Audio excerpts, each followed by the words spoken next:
The morning sun rose over New Pyongyang Colony, painting the agricultural domes in shades of gold and orange.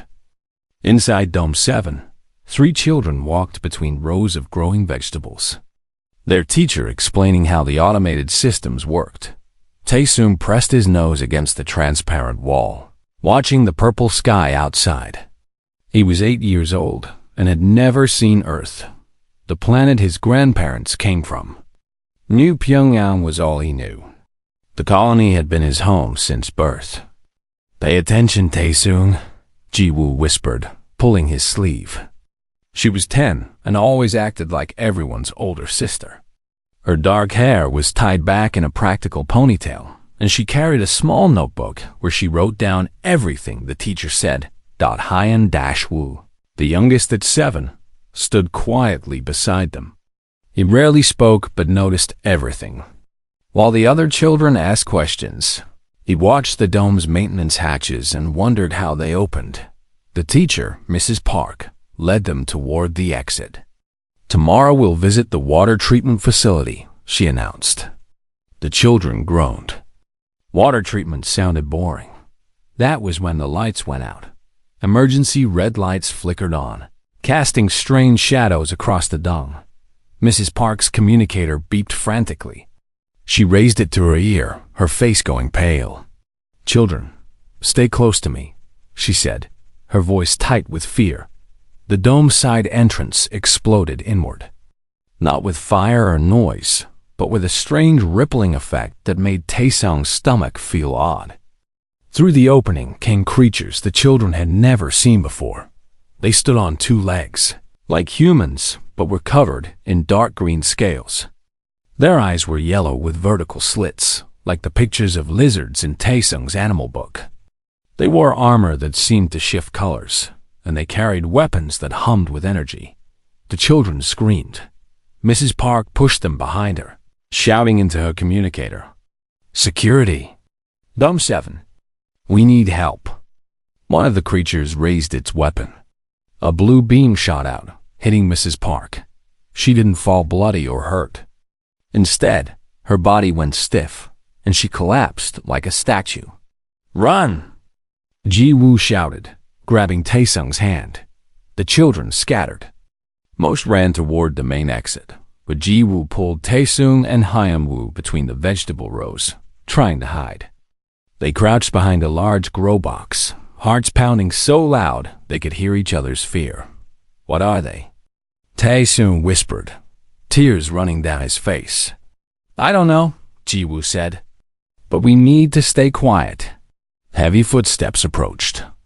The scales creature appeared at the end of their row, its yellow eyes scanning methodically. It spoke in a language that sounded like gravel rolling in a bucket, speaking into a device on its wrist. 2 more creatures appeared, surrounding the children. There was nowhere to run. "Please don't hurt us," Ji-woo said, standing up and putting herself in front of the 2 boys. One creature tilted its head, studying her. It spoke again in that strange language, then raised its weapon. 3 blue beams struck the children. Taesung felt his muscles lock.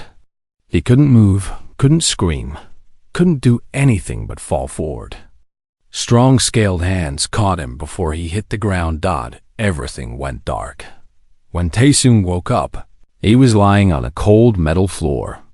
His body ached and his head felt fuzzy. Slowly, he sat up and looked around.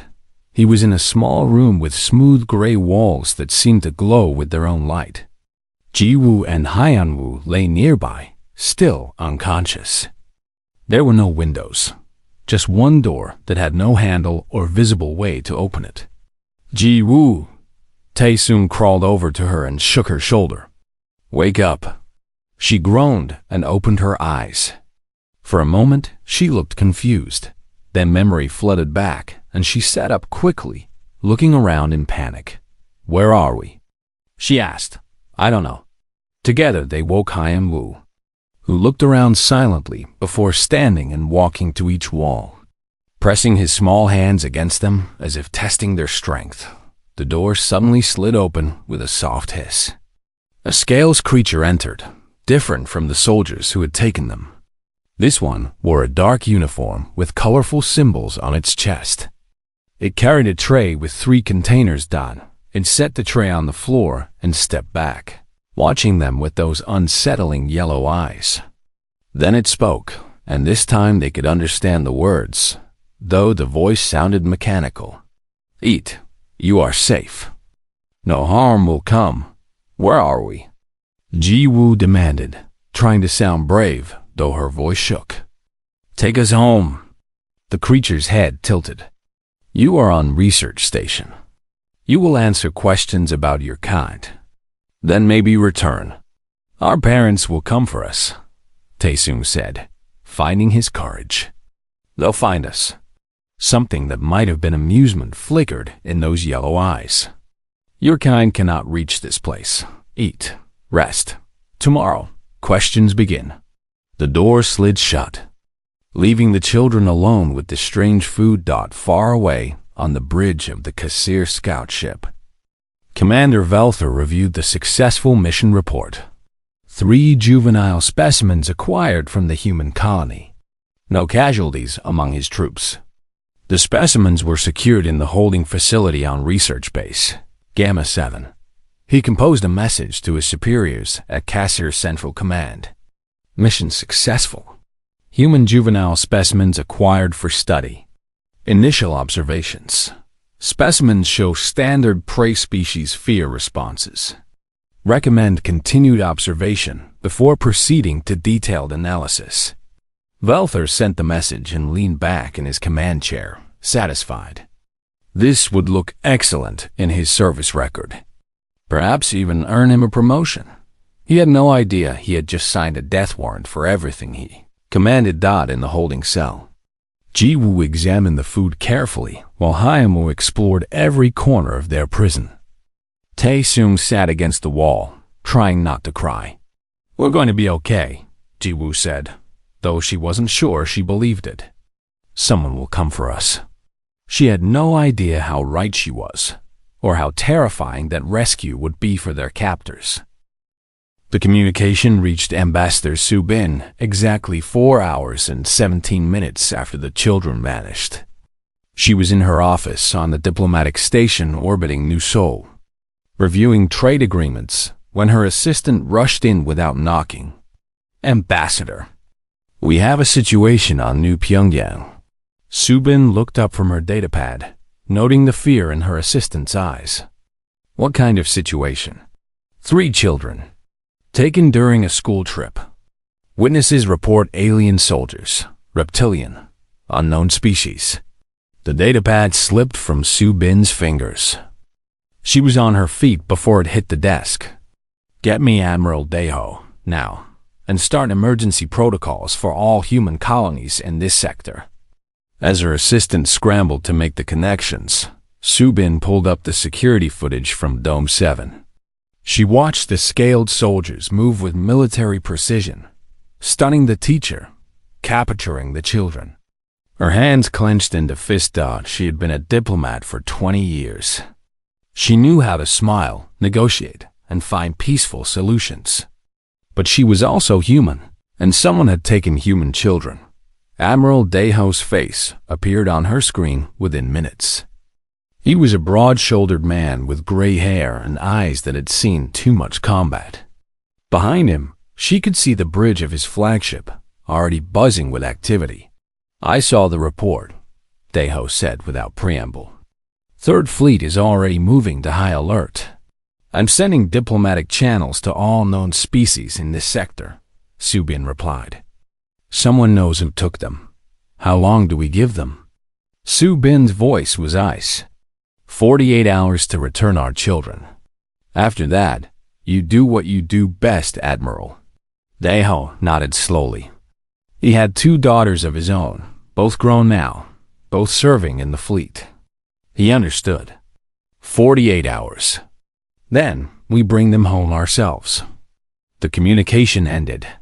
Su-bin began composing messages to every alien embassy, every trade partner, every species that had contact with humanity. The message was simple and identical to all. 3 human children have been taken from New Pyongyang Colony. We require their immediate return. You have 48 hours to provide information or return them. This is not a negotiation. Across the sector, alien diplomats received the message. Most immediately began searching their databases. A few, the older and wiser ones, felt a chill run through their bodies. They had heard stories about what happened when human children were threatened. On the Kassir homeworld of Cass Prime, General Kravesh was enjoying his evening meal when two messages arrived simultaneously. The first was from Commander Velther, reporting successful acquisition of human juvenile specimens. The second was from the human ambassador, demanding the return of 3 children. Kravesh set down his eating utensil slowly. He read both messages again, hoping he had misunderstood. He had not. "Computer," he said to the room's AI system, "display all information on species, human." The holographic display activated, showing a basic profile. Humans, recently achieved faster than light travel. From a planet called Earth, currently expanding across their local sector. Friendly trade relations with multiple species. Standard information. Nothing alarming. Computer, search military database. Humans, conflicts, children. The display changed. New information began to scroll past, and Kravesh felt his blood run cold. Earth classification. Death world, class 12 hazardous. Gravity, 1.3 times galactic standard. Atmosphere, high oxygen content, corrosive to most species. Native predators, numerous and highly dangerous. Evolution, pursuit predator species, extreme endurance, pattern recognition, and pack bonding behavior. Warning, humans demonstrate extreme protective responses to offspring. Pack bonding extends beyond biological family to entire species. Threat to human young triggers disproportionate military response. Reference files. Rex extinction event. Geneva suggestion incident. Orion precedent. Kravesh opened the reference files. What he read made his hands shake. The Vrex had been a powerful species, controlling 15 star systems. In 2184, they had conducted a slave raid on a human colony. Among the slaves were 23 children. The humans had demanded their return. The Vrex had refused. It took the human military 3 months to erase the Vrex from existence. Not just their military, their entire species. Every colony, every station, every ship. Gone. The file was marked. Justified extinction event. Galactic. Council voted 47-0 in favor of human actions. Note, no species has attempted harm to human young since this event. Except now someone had. His people had. Kravesh tried to contact Commander Velther immediately. The communication failed. The research base was in scheduled communication blackout for security drills. The blackout would last 6 more hours. 6 hours they did not have. "Get me the high command," Kravesh ordered his aide. Emergency session, now. While he waited, he opened the other reference files. The Geneva suggestion incident detailed how humans had suggested new rules of war after someone bombed a children's hospital. The species that ignored the suggestion were listed as extinct. All of them. The Orion precedent described how 3 entire star systems had been depopulated after a child trafficking ring was discovered. The humans had not stopped until every person involved was dead. The pattern was clear. Humans were generally peaceful, friendly, excellent trading partners, but threatened their children, any human children, and they became something else entirely. The High Command assembled via hologram. 5 other generals, all looking annoyed at being pulled from their evening activities. This better be important. Kravesh, General Morton grumbled. "We have captured human children," Kravesh said flatly. The room went silent. Commander Velther acquired 3 juveniles from a colony world for study. The humans have demanded their return. We have 48 hours. So return them, another general said. Simple. The base is in communication blackout. Standard security protocol. I cannot reach Velthor for 6 more hours. Then we wait 6 hours and return them, Morton said. The humans can wait. Kravesh pulled up the reference files and broadcast them to all the generals. Read these. Then tell me if we should make the humans wait. As they read, their faces changed. Confidence became concern. Concern became fear. 3 months, one whispered. They erased an entire species in 3 months. We return those children immediately, Morton said, his voice no longer casual. The moment we can contact Velthor, we order him to return them personally. With apologies. With gifts. With whatever they want. Agreed, Kravesh said. But there is another problem. The humans have mobilized their 3rd fleet. For 3 children? For 3 children, Kravesh confirmed. Admiral Deho commands. I have read his file. He has fought in 16 major battles. Never lost one. He has 2 daughters. The implications hung in the air like poison gas. 6 hours, Kravesh said quietly. We have 6 hours to pray that the humans will wait. That they will believe we are acting in good faith. That they will accept the return of their children and not decide to make an example of us. And if they do not wait? A general asked. Kravesh looked at the casualty estimates from the Rex extinction event. Then we discover why 47 species have laws protecting human children. And we become the 48th lesson. Far away. Admiral Deho stood on the bridge of his flagship, watching the tactical display. 42 ships were moving into formation. Not their entire fleet, but more than enough. Admiral, his communications officer, called out. We are receiving messages from multiple sources. Trade partners asking us to show restraint. The Galactic Council requesting patience. Noted, Deho said. Maintain course. Increase speed to maximum. His executive officer stepped closer. Sir, the diplomatic channels are still open. Perhaps we should.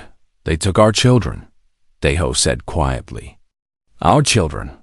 Would you wait if they were yours? The officer, who had 3 children back on New Earth, said nothing. 48 hours, Deho continued. They get 48 hours. And if our children are not returned, if they are harmed in any way, then we teach the galaxy the lesson again. Touch our children and face extinction. The fleet accelerated into the darkness, carrying the promise of rescue or the certainty of revenge. The 3 children had been in the cell for what felt like forever, but was actually 18 hours. They had no way to tell time. The walls glowed with the same steady light, never changing, never dimming. It was always the same fake day. Ji Woo had explored every inch of their prison. She had found that the walls were made of some kind of metal that did not dent or scratch. The door had no visible controls on their side. The food slot was too small to fit through. But she kept looking, kept studying, kept making mental notes. Don Hyam-woo had discovered something more interesting. He had been quiet, as usual, just watching the ceiling. Then he had climbed on Taesung's shoulders and pressed against one of the panels. It moved slightly. Air vent, he whispered. His first words since they woke up. Ji Woo's eyes went wide. She helped Hyun-woo down and looked at the panel herself. It was small, but maybe small enough for children to fit through. Not yet, though. They needed to know more about this place first. Taesung sat against the wall, hugging his knees. He had cried himself empty and now just felt tired and scared. He missed his mother. He missed his room. He missed home. The door slid open. The same scaled creature from before entered, the one with the mechanical voice translator. Behind it came another creature, younger looking, with lighter colored scales and nervous movements. I am Commander Velther, the first one said through its translator. You will answer questions. We want to go home, Ji-woo said, standing up to face them. You have no right to keep us here. Velther's head tilted in that strange way they had. You are specimens for study. We seek to understand human weaknesses. You will provide information. We are not specimens, Ji-woo said, her voice steady despite her fear. We are people. We have families. They will come for us. Something that might have been laughter came from Velther's translator. Your people cannot find this place. We are far from your space. You will cooperate, or you will remain here. The younger creature shifted uncomfortably, its yellow eyes flickering between the commander and the children. Velther pulled out a device and displayed a hologram of New Pyongyang Colony. Tell me about your defensive systems. Ji-woo crossed her arms. No, you will tell me, or there will be consequences. What kind of consequences? Tae-sung asked, finding some courage. Will you hurt us? Because if you do, you really will learn about humans. You will learn what happens when you hurt human children. Velther stared at the small boy. The confidence in his voice did not match his size or situation. It was unusual for a prey species juvenile to show such boldness. We will not harm you, Velther said finally. We are not barbarians. But you will remain here until you cooperate. They left, the door sliding shut behind them. But the younger creature had hesitated, looking back at the children with something that might have been concern. Over the next few hours, Velther tried 3 more times to question the children. Each time, Ji-woo refused to answer. Tae-sung had even started asking his own questions, turning the interrogation around on their captors. Why do your eyes look like that? Are you from a desert planet? Do you have children? What do you eat? The questions seemed to confuse Velther more than refusing to answer. He was not used to specimens who showed interest in their captors. The 4th time the door opened, only the younger creature entered, carrying food. It set the tray down and stood there, looking nervous. You are Silther, Tae-sung said. He had heard Velther use the name earlier. The creature's eyes widened in surprise. You learn our language? No, I just listened, Tae-sung said. I am Tae-sung. That is Ji-woo. That is Hyun-woo. Silther tilted its head. Why do you not fear us? Tae-sung thought about this. I am scared. But being scared does not help. My mom says, when you are scared, you should try to understand what scares you. Then maybe it is not so scary. Your mother sounds wise. She is. She will come for us. All the humans will come. Silther made a sound like a sigh. Commander Velther says your people cannot find us. He's wrong, Ji-woo said, joining the conversation. Humans are very good at finding lost children. It is what we do. Are there children in your species? Yes, I have siblings. Younger. They are. Silther paused, searching for words. I protect them. Then you understand, Ji-woo said softly. That is what our people will do. They will protect us. They will find us. Silther looked at the 3 children for a long moment. Then it left without another word. But the next time it brought food, it brought extra. And it stayed a little longer, answering Tae-sung's endless questions about Kasir culture. Their world, their people. Ji-woo watched this carefully. Silther was young, probably not much older than them in its own species. It was kind, and it was a weak point in their prison. Silther, she said during one visit, do you think keeping us here is right?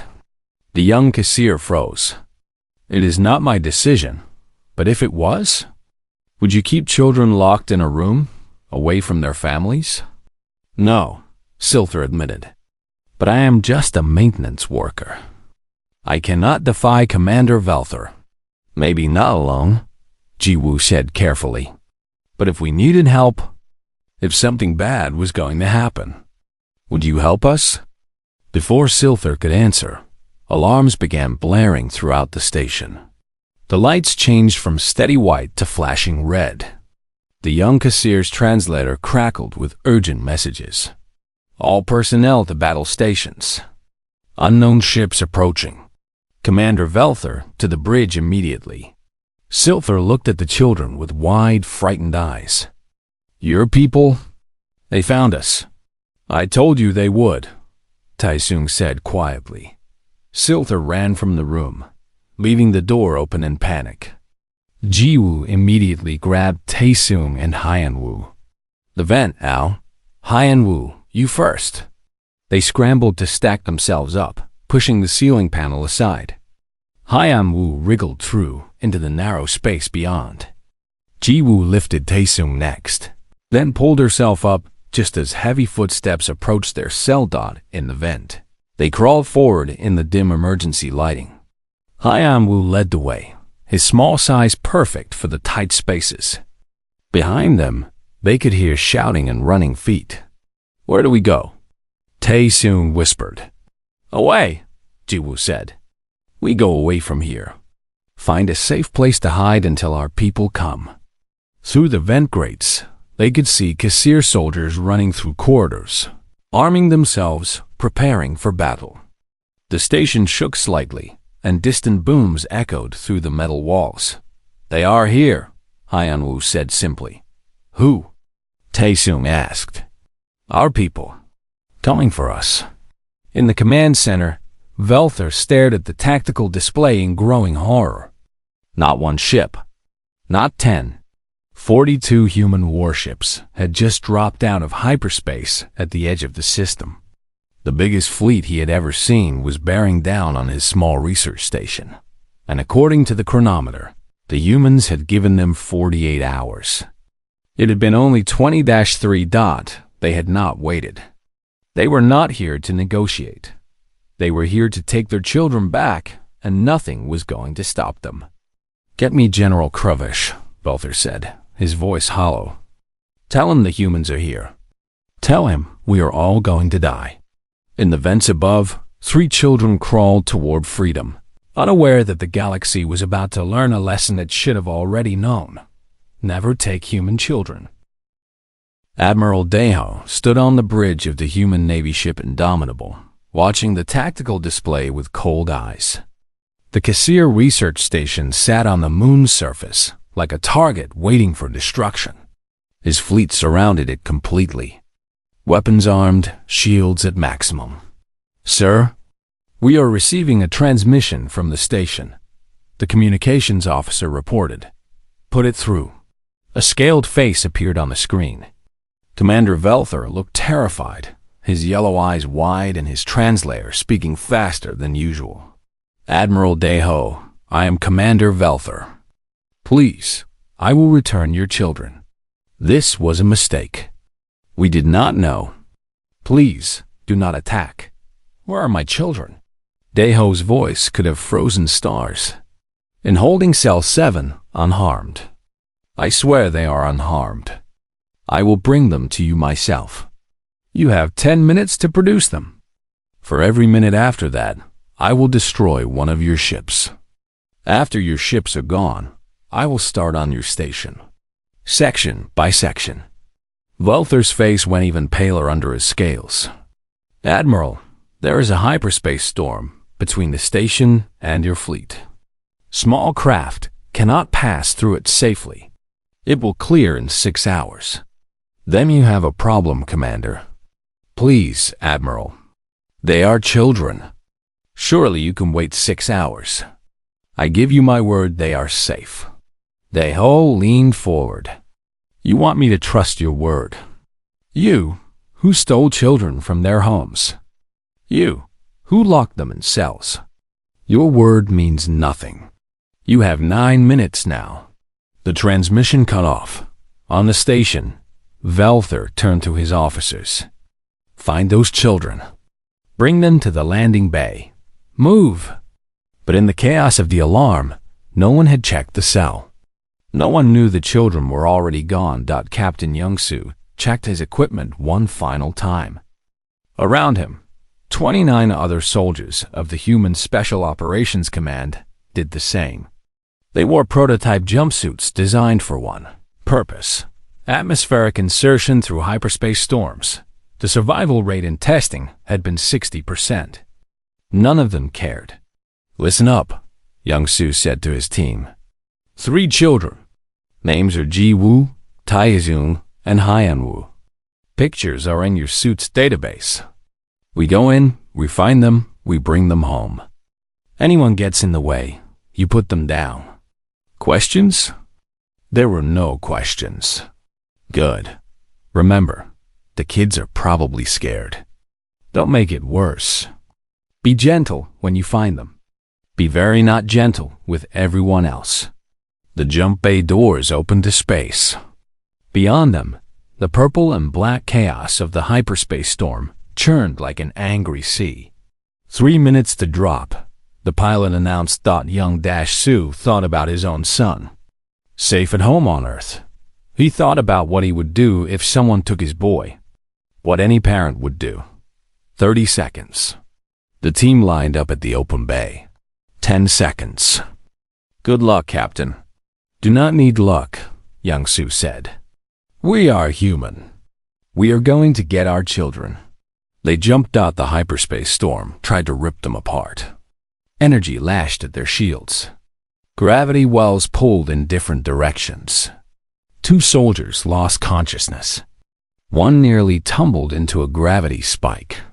But they held formation, their suits' computers working overtime to keep them alive. Then they were through. Falling toward the moon's surface, they landed 2 kilometers from the station, their suits absorbing the impact that would have killed any unaugmented human. Immediately, they began moving. The station's defense sensors detected them within 30 seconds. Automated turrets activated, filling the air with plasma fire. The human soldiers scattered and advanced, using rocks and craters for cover. Young-Soo marked targets on his tactical display. Team 1, suppress those turrets. Team 2, breach the east airlock. Team 3, with me. We are going for the children. The Kassir had never fought humans before. They had studied tactics, read reports, trained against simulations. But reading about human soldiers and facing them in combat were very different things. The humans moved like ghosts. They used the terrain perfectly. They communicated without speaking, their suit computers coordinating every movement. When they fired, Kassir soldiers fell. Inside the station, Velther watched the defense screens in horror. His garrison of 3,000 soldiers was being pushed back by 30 humans. 30? How? His second officer whispered. How is this possible? They are from a death world, Velther said quietly. We are from a world where the biggest predator is smaller than my hand. They are from a world of monsters. And we took their children. An explosion rocked the eastern section. The humans had breached the outer hall. Sir, the children. An officer shouted. They are not in their cell. Velther blood ran cold. Find them. Search everywhere. But the children were already crawling through the ventilation system, following Hyan-woo's mental map. They'd heard explosions, felt the station shake, and knew that rescue was coming. They just needed to stay safe until then. This way, Hyan-woo whispered, pointing down a junction in the vent. I can hear fighting that direction. We go away from it. They crawled for what felt like hours, but was only minutes. Behind them, the sounds of battle grew louder. Plasma fire, explosions, shouting in the Kassir language. Then they heard something else. Voices speaking Korean. Clear. Next room, move. Ji-woo's eyes went wide. That is Korean. Those are humans. She crawled faster, pulling ahead of the boys. Through a vent grate, she could see armored figures moving through the corridor below. They wore black armor with white symbols. Human armor. Down here, she shouted, banging on the vent grate. We are down here. The soldiers spun, weapons raised. Then one of them looked up, saw the children's faces through the grate, and spoke urgently into his radio. Captain Young-soo, we have them. Section 7, ventilation shaft. They are alive and moving on their own. On my way, a voice responded through the radio. 2 soldiers worked to pry the grate open, while 2 others covered the corridor. The grate came free, and gentle hands reached up to help the children down. Are you Gai Woo, Tae-sung, and Hyam Woo? One soldier asked. Yes, Jae-woo said, tears streaming down her face. Yes, that is us. Then let us take you home. Captain Young-soo arrived moments later. He knelt down to the children's level, his armored faceplate retracting to show a kind, scarred face. Hello, I am Captain Young-soo. We are going to get you out of here. Are any of you hurt? All 3 children shook their heads. Good. Stay close to us. We are going to move fast. Can you run? Yes, Tae-sung said. But wait. There is someone. Silther. A young cashier. They were kind to us. They gave us extra food. Please do not hurt them. Young-soo looked at the boy for a long moment. Even here, even now, the child thought about protecting someone who had shown them kindness. That was very human. We will not hurt anyone who does not threaten us, Young-soo promised. Now, let us go.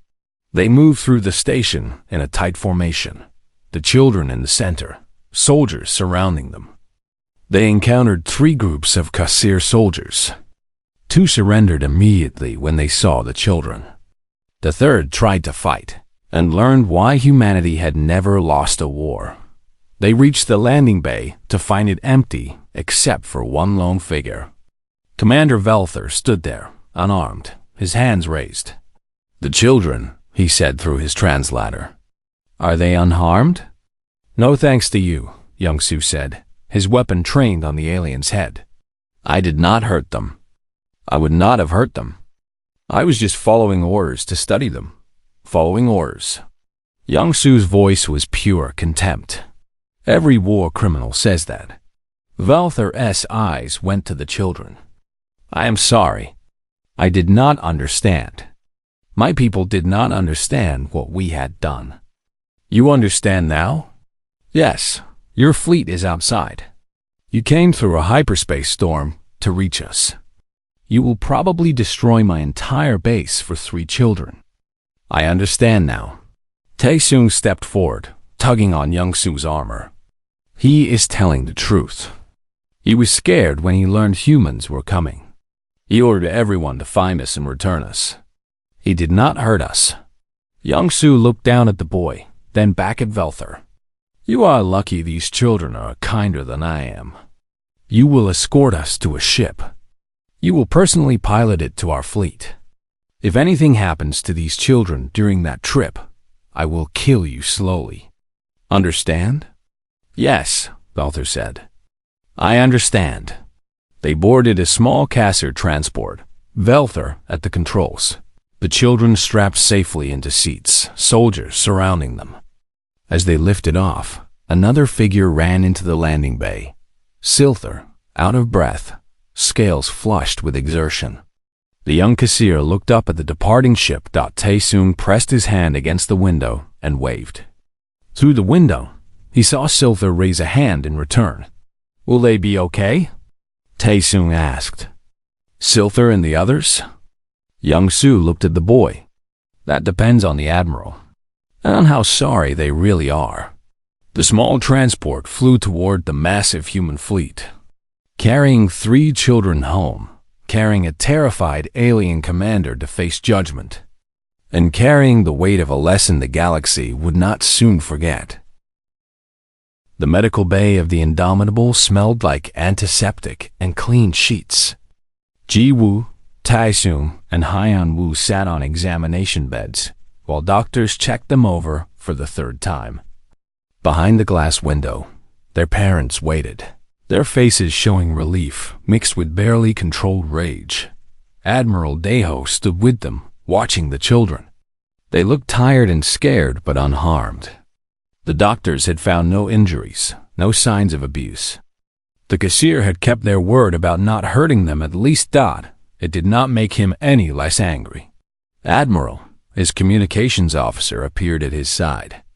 General Kravesh is requesting communication. He says, it is urgent. Put him through in the briefing room. And get Ambassador Subin on the line too. 5 minutes later, Deho and Subin faced the holographic image of General Kravesh. The cashier general looked like he had aged 10 years in 2 days. Behind him stood 5 other generals, all looking equally exhausted. Ambassador Subin, Admiral Deho, Kravesh began. First, I must apologize. What Commander Velther did was inexcusable. We acted in ignorance, but ignorance is not an excuse. Your children are safe now, yes? No thanks to you, Subin said coldly. They are safe because we came and took them back. Now, General, you need to give me one good reason why I should not recommend that our government erase your species from existence. The cashier generals flinched as if struck. I have no good reason, Kravesh admitted. We have read the histories, the Vrex, the Orion precedent. We know what happens to species who harm human children. We are prepared to accept whatever judgment you impose. Are you? Deho leaned forward. Your research station has 3,000 personnel. Should I kill all of them for the crimes of one commander? If that is your justice, we will not resist. What about your homeworld? 9 billion Kassir. Should they die because you did not properly train your military? Kravesh's eyes closed. We would beg for mercy for them. But we will not resist if you decide otherwise. Subin and Deho exchanged glances. The Kassir were completely surrendering, accepting whatever punishment humanity chose. It was smart. It was also making it very hard to justify the total destruction they had been prepared to unleash. What do you know about human children, General? Subin asked suddenly. Kravesh looked confused. That you protect them. That you will destroy entire species to keep them safe. That is what you learned from war records. But what do you know about them as people? I do not understand. Subin pulled up a video file and broadcast it to the Kassir. It showed Taesung being interviewed by the ship's counselor. Did the aliens hurt you? The counselor asked. No, Taesung said. They were scared. Commander Velther did not want to hurt us. He just did not understand. And Silther was nice. Silther gave us extra food and answered my questions. Can we make sure Silther does not get in trouble? The video switched to Ji-woo. They should not have taken us, she said firmly. That was wrong. But they are not evil. They are just different. They made a mistake. A big mistake. But people learn from mistakes, right? The video showed Hyun-woo, who spoke in his quiet way. I want to go home. I miss my family. But I do not want everyone on that station to die. Most of them did not even know we were there. The video ended. Kravesh and his generals stood in silence. Those are human children, General, Subin said softly. They are kind. They are forgiving. They think about others even when they are scared. That is what you took. That is what you threatened. Not warriors. Not soldiers. Children. We did not know, Kravesh whispered. We thought they were just specimens. Just sources of data. And now? Admiral Deho asked. Now I understand why you protect them so fiercely. They are not just your future. They are your hope. Your innocence. Everything good about your species. Subin nodded slowly. So here is what is going to happen, General. You will put Commander Velther on trial. You will charge him appropriately for unauthorized military action and kidnapping. You will allow us to observe the trial. Yes, Ambassador. You will withdraw all Kasir military forces to at least 50 light years from any human colony. You will not enter our space without explicit permission. Yes, Ambassador. And you will assign resources to help protect human colonies in this sector. Not to spy on us. Not to study us. To protect the same children you tried to take. Kravesh's eyes widened. You want us to protect human children? Yes, because General, if we can teach your species to value our children's lives, then maybe you will value all children's lives. Maybe you will think twice before taking anyone's young. And maybe, in a few years, we can be friends instead of enemies. This is mercy, Kravesh said, his voice filled with wonder. We took your children, and you offer us mercy. The children asked us to, Deho said. Taesung specifically requested that we do not hurt Silthar or the others who were kind to them. Jiwoo argued that your people made a mistake and should have a chance to learn from it. Haiyan Wu said that most of your people did not even know about the kidnapping. Children, Kravesh repeated. Children showed more wisdom than our entire military command. That is why we protect them, General. That is why we will always come for them. That is why we will destroy anyone who harms them. Not because we are cruel, because they are precious. The meeting ended with formal agreements to be drafted.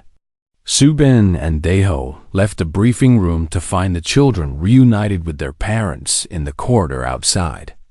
Tears, hugs, and whispered reassurances filled the hallway. Taesung's mother held him tight, her face buried in his hair. I thought I lost you, she whispered. I knew you would come, Taesung said. I told them. I said humans always come for their children. 3 months later, on New Pyongyang colony, a monument was unveiled. It stood in the center of the colony, a tall pillar of white stone with 3 small handprints pressed into it. Jiwoo's, Taesung's, and Haiyan-Wu's single quotes dotted around the handprints. Words were carved in 40 different languages, including Kasir. They are all our children.